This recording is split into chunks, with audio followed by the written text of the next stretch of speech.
Ready to revamp your race team's look? Look no further than Epic Racewear. They're not just any ordinary merchandise supplier.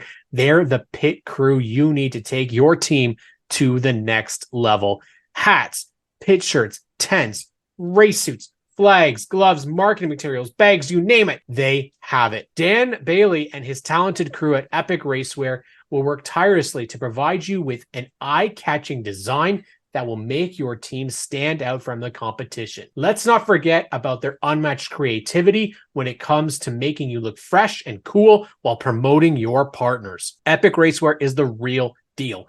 Don't wait a second longer. Head over to epicracewear.ca today and start turning heads with your new and improved look. Trust us, you won't regret it. Introducing the remarkable Mighty Wipes, an all-natural product designed to meet your cleaning needs. With its professional-grade formula, these wipes are both alcohol-free and gentle on the hands, ensuring that your skin remains soft and nourished after each use. Versatile and efficient, Mighty Wipes can be utilized in various settings, from kitchens to barbecues, and even for personal and automotive purposes. What sets these wipes apart is their unique ability to cater to individuals with allergies and sensitivities. So whether you're focusing on thorough kitchen sanitation or tackling automotive messes, Mighty Wipes provide a reliable solution that ensures effective cleaning with utmost care for both your surfaces and your well-being.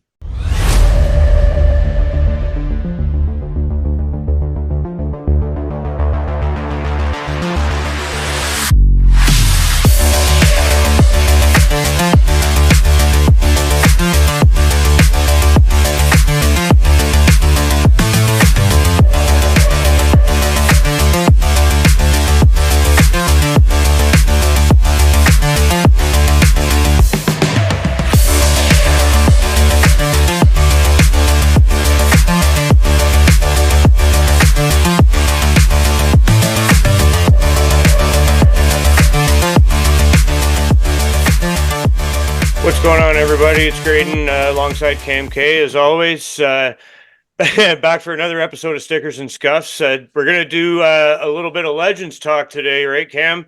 We've got Robin Jongen here, the new owner of the recently rebranded Ontario Legend Car Series. Robin, how are you doing?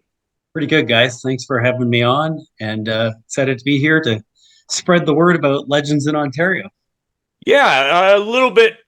We'll definitely get into that too. Tell us, you're a racer yourself, so give us a little bit of your background into motorsports. So I guess back in it was 1999, we were in high school, and a bunch of buddies of mine were like, you know what, we should build a race car and get into the Thunder Car division. And I'm like, you know what?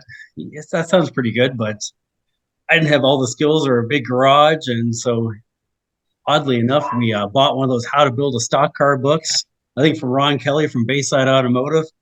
And we went to work, and me and my buddies at 18 built a stock car. When I brought it home, my dad's like, "What are you guys doing? How are you guys going to get this thing even to the racetrack?" And you know what? It's like, oh, I didn't think about that part of it. And so he's like, "Well, I guess I'm gonna have to help you with the truck and trailer." And you know what? That car was one of the best Thunder cars going back in the early 2000s. So whatever we didn't know what we're doing, but whatever we did right, the thing worked. So that's pretty awesome. Yeah. So yeah, Barrie Speedway is always the home, and once it got shut down, and me and Mike Getliff decided to go kind of buy a legend car, and that's how all that got started. And I guess moving into the Legends, you found a great passion for that. Well, you know what? The Brad Moran back in 2003, he let me come out and do the Mark Dilley driving school at Barrie Speedway. And at that time, I was just getting into late models. And he let me take it for, what was it, 40 laps or something like that.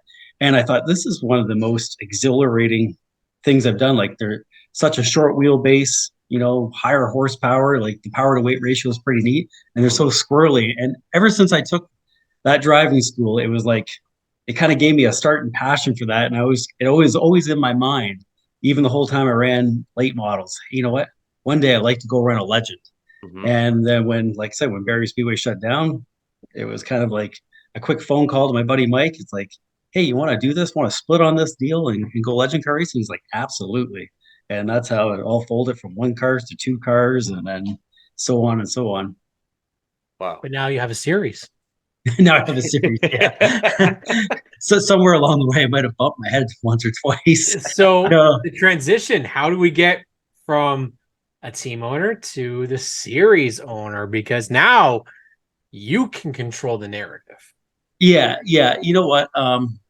I guess it was I when I kind of got into legend cars, I was also working for the NASCAR Pinty series with Brad Moran, and always doing officiating kind of from then all the way up to this past year. I was still doing officiating for the Pinty series, and I did some work for Alex Nagy and APC and Jukasa and stuff like that. So um, I love the ability to like help run races and make it go right, especially the big races at Jukasa, watching them fall together and watching, big things come together. And it's always been kind of neat. And a couple years ago, just through conversation, it was like, hey, you know what? I would be interested in helping the Legend Car series, bringing my experience from the Pinty series and Jukasa, and really trying to step it up a level and see how that went.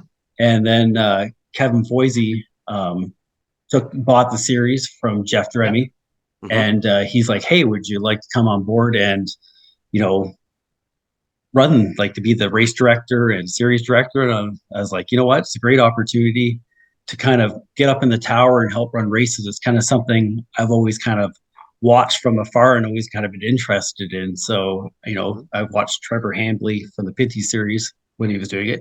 I was like, that's kind of cool. I always wish I could do that. And when the opportunity came along, I was like, yeah, let's do this. And then so we did a couple years of that, and then in the fall, a couple weeks after Fall Colors, I guess, had a conversation with Kevin and kind of shot my interest out there of, hey, you know what, like maybe if you're interested in selling the series, I might be interested in purchasing it. And he came back to me a couple weeks later. He said, yeah, maybe I am interested in selling it because I like to focus on my parts business and my setup business and my rentals stuff.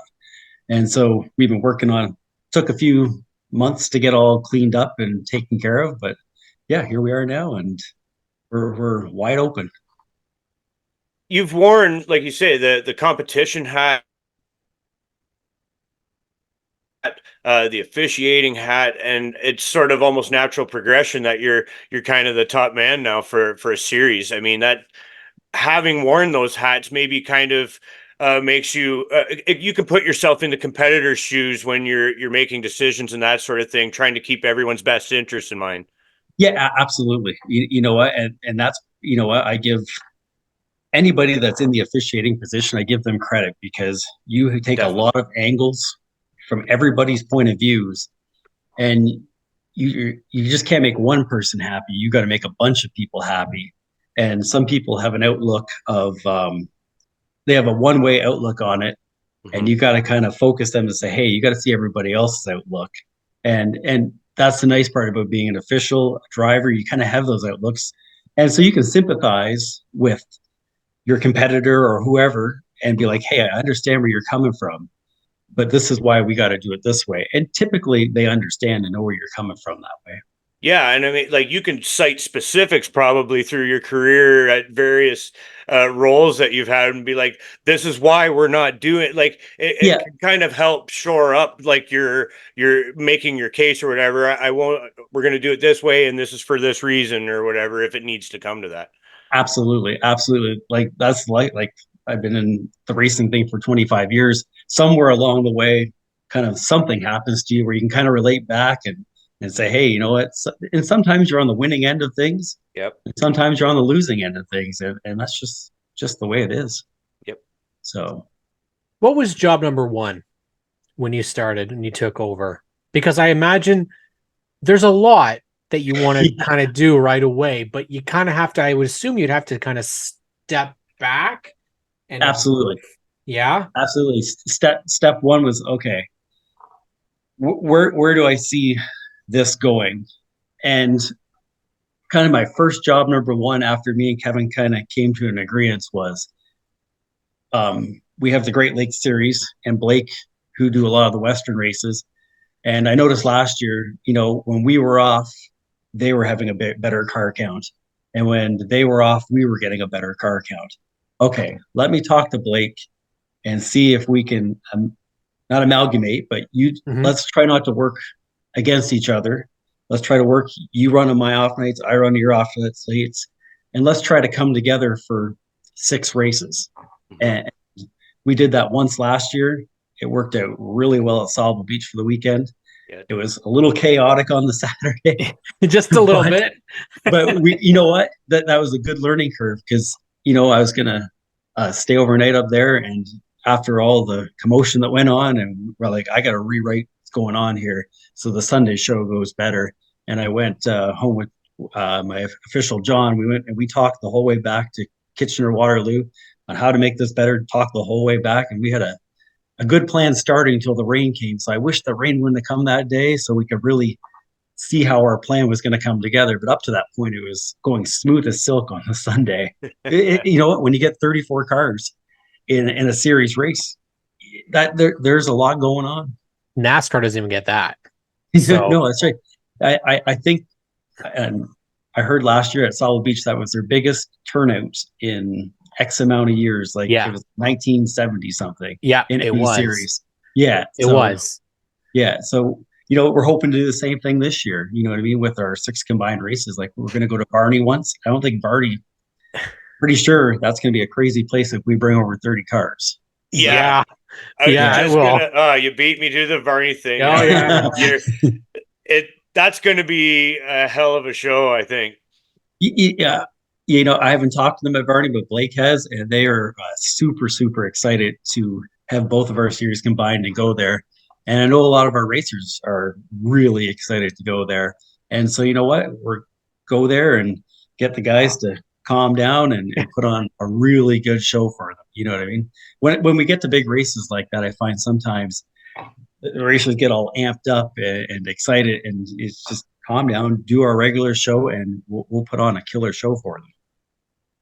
That's something I had, like when you do have those combo events, there is a little bit of I don't know, it's a big stage and everybody's coming from all around. I guess it is easy for it to go to everyone's head and perhaps lose their mind at the same time. Well, you know what? I think the pressure gets put on. We got to make the race. You know what I mean? Because I think we put 28 in the main last year, and 6 go home. So it gets in people's mind, hey, I got to make the A, and they had a bad heat race. And so they're trying to, make up for it. And I get it. It's tough. And, I've been in that boat trying to make an A, and it's like just the smallest thing can happen. And then you get stressed out. Then you're trying to make a move and you just slip up a little bit. Things happen. And you know what? Like I said, the Sunday race, I think everybody took a step back at Sauble there, calmed down. And I think it was going to be a really good show. Mm-hmm. Yeah, so, absolutely. There's I guess, a lot that I would think coming in and going into an event such as what happened at Sauble last year, where you've got a number that hasn't been seen in many years. And, I think no matter what, you would never want to turn away cars, but that's a good problem it's a good problem to have. Absolutely. In this day and age. And we talked about this last year, Graydon and I, about the fact that you are able to work with a series like Great Lakes and combine efforts. Mm-hmm. That in itself has got to be one of the hardest things to do. Yet you guys have seamlessly made this transition, and I think all it does is benefit the entirety of the Legends community. Oh, 100%. You know what? When I talked to Blake this fall about doing more races, when somebody sees the vision that you have and they almost have the same vision, it does come together seamlessly.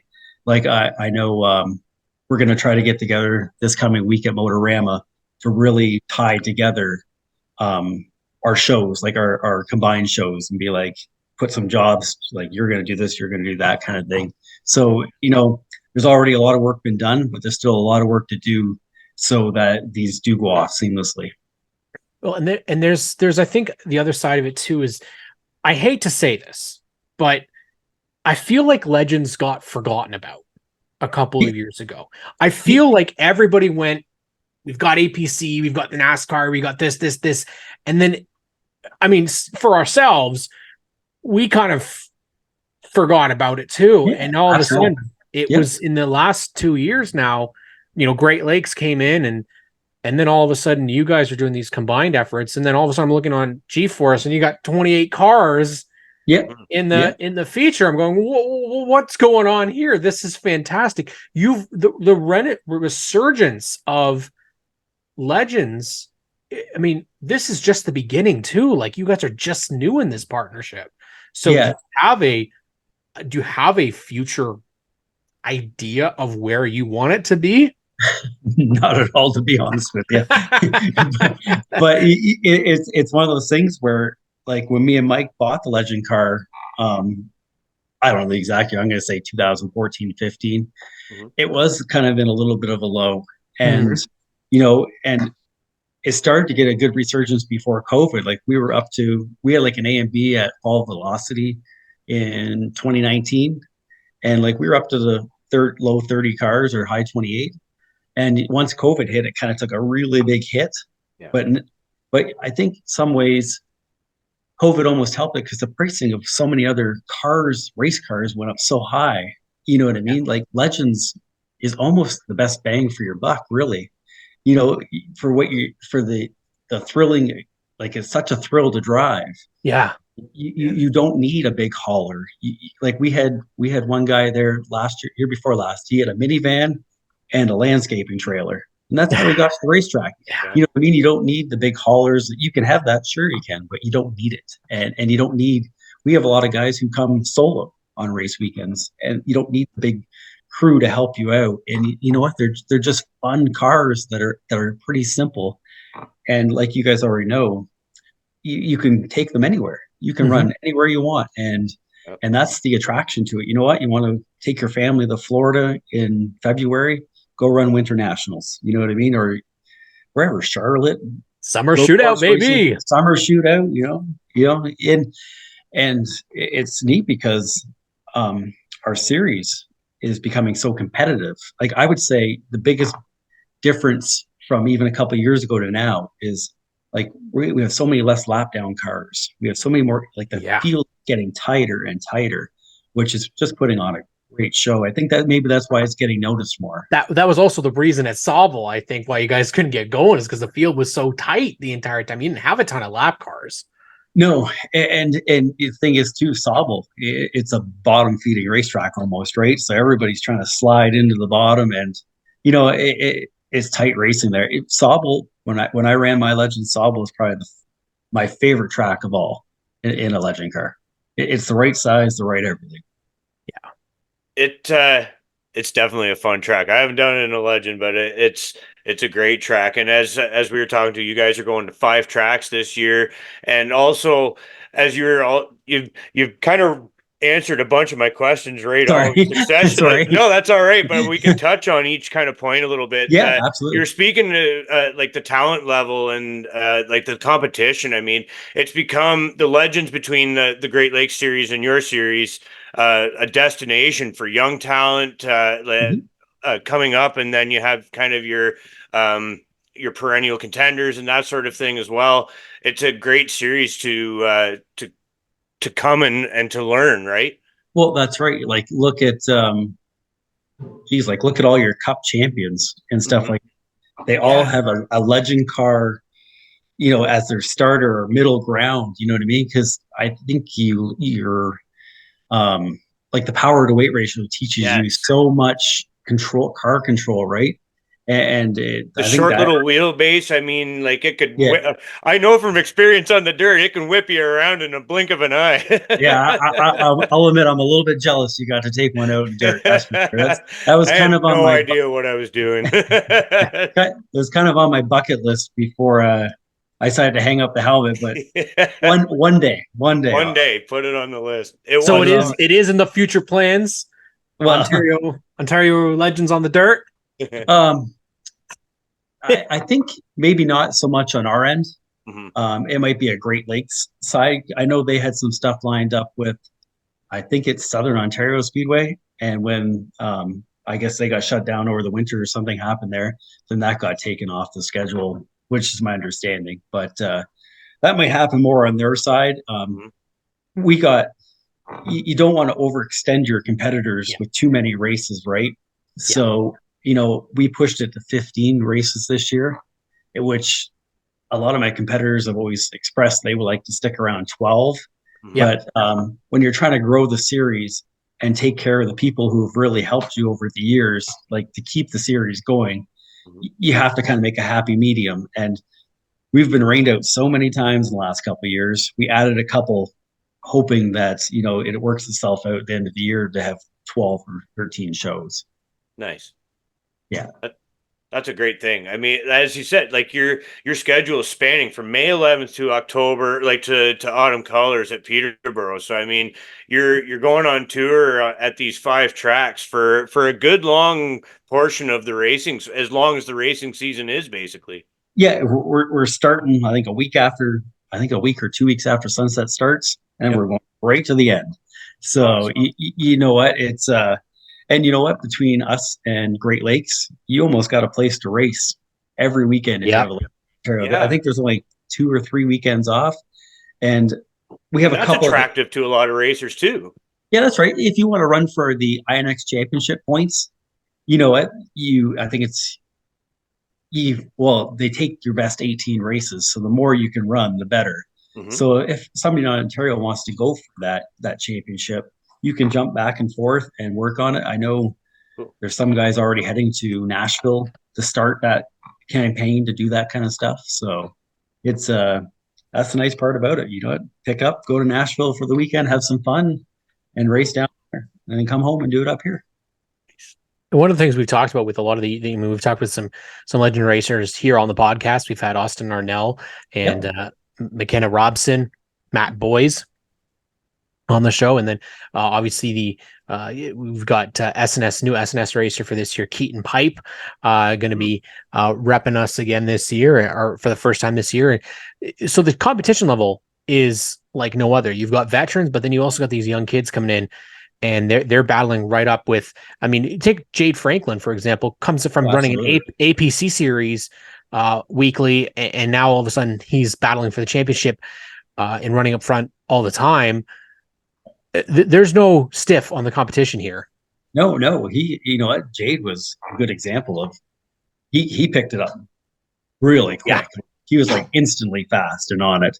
And then we have like Mitch Wright, who ran, I think he's into motorbikes and stuff like that before, and he never hopped on an old asphalt oval ever. And he won, I think, it was like his third night out. You know what I mean? yeah, And the Wow. even like Keaton Pipe coming through, you know what? He never ran in a car like that, and he got so good as the year went, and he was getting so much better. You could see his weekly progression, Hmm. and it's great to see. I get enjoyment out of watching people pick up the pace and get better, and pick up their what do you want to call it, their craft. You know what I yeah. mean? Yeah, and you know what? He was one that impressed me from last year. He definitely picked things up and was coming the right direction. It'll be really interesting to see where he takes it this year. Well, you see it, and then if you build this audience and have your dedicated fans coming to see this, that like this is some pretty compelling stories to tell. I mean, seeing these Absolutely. people picking up the discipline so fast and getting the hang of it, Yeah. or like just the, as you say, like points battles, and seeing how these uh like certain racers do the first, second, third time they come back to a track. It'll be pretty cool to watch.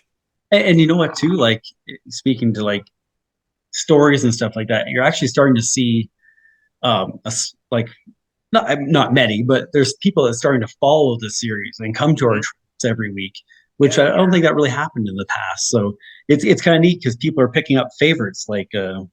whoever you want to say, but they're picking favorites and they're starting to follow along. And like, I think people, hey, where are you guys next week? Oh, we're at Sawell Beach. You know what? Maybe I'll truck across there and watch you guys. And then I see them there, like, hey, how's it going? So, it's neat to see there's kind of start to be a good following. That's got to be a good reward for you personally. I mean, going Absolutely. forward for sure too. Yeah, absolutely. Absolutely. Like, you know what, we're working on some stuff to I know we're working, my daughter really wants to help this year. And so we're going to have like a little merch tent, try to set up at every Cool. track to kind of sell stuff. And that's going to be kind of her thing. She Nice. wants to be a part of it. And her first race was fall colors. And all she's talked about since is coming to help.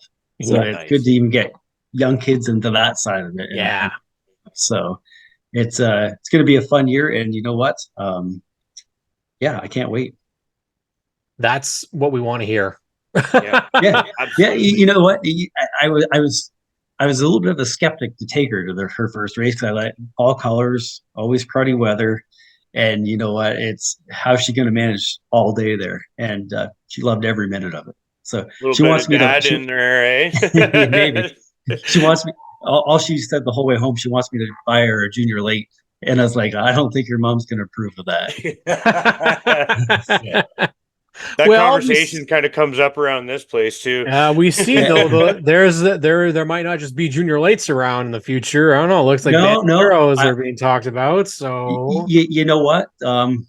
I spoke with Jeff quickly last week when I seen that come out, and only because I had some inquiries when people first learned I took the series over, and they were inquiring like, hey, have you ever thinking about bringing bandoleros, because just so that they can travel too, right? There's a lot of people that, hey, they want to go to Florida and take their kids down there to race, and you can go to shootout with bandoleros. Like you can run same with legend car anywhere you want, and so a few people inquired. I said, well, let me get the legend car thing down first, then we'll talk about it. Then I didn't realize Jeff was working on that, but you know, I think I know there's the other side of some of the people have junior relates who are, you know, think it's going to invade or whatever.